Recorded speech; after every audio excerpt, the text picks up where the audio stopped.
Code of Harmony by Osnadurtha. Chapter 2.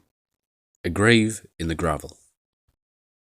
Jotaro Kujo, a now well-esteemed marine biologist with countless credible awards to his name. He was a far cry from the rough, aggressive teenager he was before. Before he even knew it, he had a family, a wife, a child, a well-paying job. Nothing could be improved.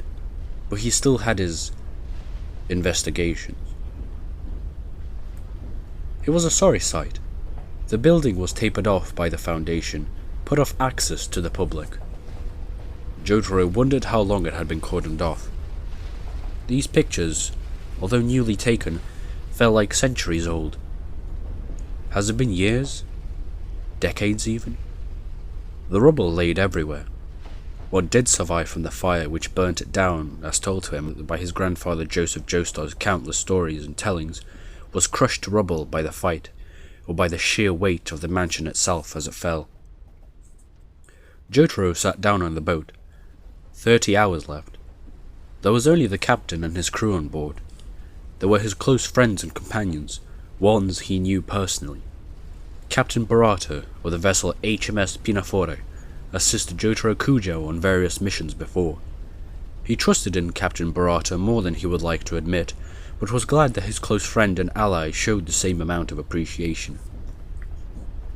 As he sat, looking over the calm blue sea, he took out his own personal mobile phone. It had 2 new messages. 2 of them. Without even looking, he could tell from who they were. He opened the first message. It was from his wife. The last time he sent a message back to her was 2 years ago, during his daughter's fever. But he had the Angelo investigation to go through. He couldn't just drop it and come back. Hey, Jotaro, when are you going to be back from one of your escapades again? Reply soon. We miss you. Come home soon too. She's doing all better now. Her illness is gone. Please just come back at least come back for her birthday. I love you. Sent from the love of your life. Hopefully you still see me that way. Jotaro stared at this message, pondering. How long has it been since he saw his family? Years. It was evil, yes, but a necessary evil. He can't let them know about what he does. If they know, they will get hurt. He hoped that she understood. Jotaro looked down again and pressed 2 letters and sent it off. No. It hurt. Oh, it hurt so bad. When a human reaches their breaking point, a flood of emotion erupts. But he can't. Jotaro can't let it overtake him. It was no use anyway. He'll reach the breaking point and keep going. There was nothing he could do but keep his family from harm. 1 second has passed. Nani? Jotaro looks up and around quickly. It's happening again. He knew that voice, and he knew that it was a figment of his imagination. But somewhere deep inside him, Being able to see all this must be all the more terrifying, Jotaro. He couldn't help but feel the paralyzing fear take over. He was glad that he was alone, all by himself. His body quivers and shakes slowly.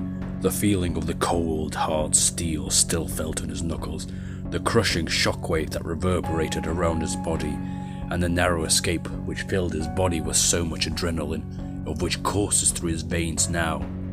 He hated that man he fought. He absolutely loathed and despised Dio. He was the face of all evil if he ever saw it. How many more lackeys of Dio exist in the world currently? If he should ever come across them, then they will suffer. He would have No, this wasn't like him. He was a Kujo, but even more importantly, a Joestar.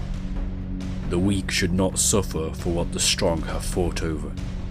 Jotaro can't just go around beating up everyone that he feels like. Yes, there was his protective, thuggish nature at heart. Taking a few deep breaths, Jotaro calms down to the point where he can move again. Did he stop time instinctively again? He didn't know. All he was certain of is that his stamina was absolutely drained. Jotaro looks down to find the second message in his phone, opening it to read it. And it takes him aback. This wasn't what he was expecting. Greetings, dear Jotaro Kujo. I am writing this message to inform you that what you're going to investigate in Liverpool isn't vital. You do not know me. You cannot know me. I am writing this to protect you. When you land at the Liverpool Marina, go to the hotel to your right. If you do not heed this message, then I will have to eliminate you myself. If you're reading this message, then thank you. For your own safety and to escape my wrath, I ask that you listen closely to the warning.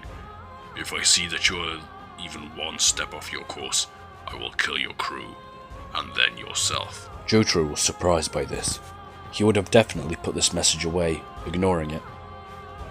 But the fact that he knew where he was headed, at what time, and the location, showed that whoever the sender was had a plan. It was best to inform the rest of his crew. Jotaro stands up, placing his drink down before walking away towards the cabin. And no one is there. What? Where is Captain Murata? Aye. Jotaro looks around. There was no one in sight. Whoever infiltrated the ship managed to take out the entire crew while he was sitting starboard. Yada yada. Stop речным, заварду. Time stops. His long-awaited tranquility arrives, at the cost of it being in the middle of an extremely stressful event. 5 seconds have passed. Shit. That voice. The voice of Dio Brando. Not now. He had work to do, and that was to find the mysterious figure which currently is staring at him through the doorway in the next room. As he gets to the doorway, time resumes once again. The mysterious figure, clearly taken aback that he had found him already, begins to run. He had several seconds before Jotaro's stamina came back to him. He was swiftly moving past both equipment and furniture at an incredibly fluid pace. But that's not what stopped Jotaro. It was the fact that the crew members had been brought over to this room, tied up, and pierced through several times. Or rather, they were bulging from the inside, and the holes were leakages that increased. Something horrific had happened to them. He was relieved, however, that Captain Burrata wasn't in there. Something that was definitely the work of the enemy stand user, whom he was in pursuit of.